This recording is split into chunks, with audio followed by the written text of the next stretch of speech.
So আমার নাম হচ্ছে সাদাত। সাদাত না প্লেন সাদাত। আর সবচাইতে বড় আইরনি হচ্ছে আমার নামের অর্থ সৌভাগ্য। তো আমি খুব নতুন নতুন কবি হইছি, বাট কবি হওয়ার শখ ছিল অনেক ছোটবেলায়। কিভাবে? আমার হচ্ছে কি একটা ছন্দ শুনছিলাম আমার ভাইয়ের কাছে, ইয়াহিয়া ভুট্টু খান, ভুট্টু বলে টিক্কা খান, তাড়াতাড়ি গাট্টি বান, ফিরে যাব পাকিস্তান। ঠিক আছে? তো আমার কবিতায় অনেক রকমের অনেক কিছু থাকে। প্লিজ আপনারা এটাকে কবিতা ভাবতে যায়েন না। নাম না, আর কবিতার কোনো টাইটেল নাই, আমি লিখতে পারি না টাইটেল। বসন্তের বাহারি ফুলের বাগানের ভেতরে সরু রাস্তা দিয়ে হেঁটে যাচ্ছে হাত পা গলায় শিকল বাঁধা এক কয়েদি। শুনেছি দুনিয়ায় ভালোবাসা শুরু হয় এক জন্মান্ধ কিশোরীর বাদামি চোখে মহাপুরুষ ডুবে মরার পর।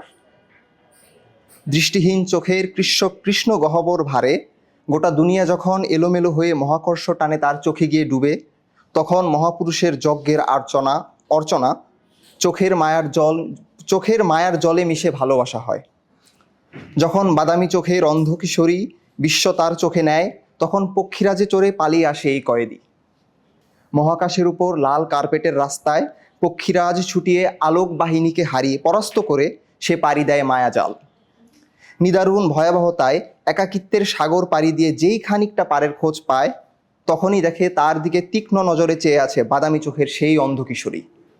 আবার সেই মহাকর্ষ টান, বাতাসে ভেসে ভেসে তার চোখের পথে আসে কয়েদি। কাছে আসতেই অন্ধ কিশোরী তার গোলাপ কোমল পাপড়ি মেলে, শিকল বেঁধে দেয় কয়েদির শরীরে, হাটে তাকে নিয়ে বাহারি রঙের ফুলের বাগানে গিলোটিনের পথে। গিলোটিন অ্যাজ ইন দ্য যে ফ্রেঞ্চের যেটা গলা কাইটা দিত, ওইটা। That's it.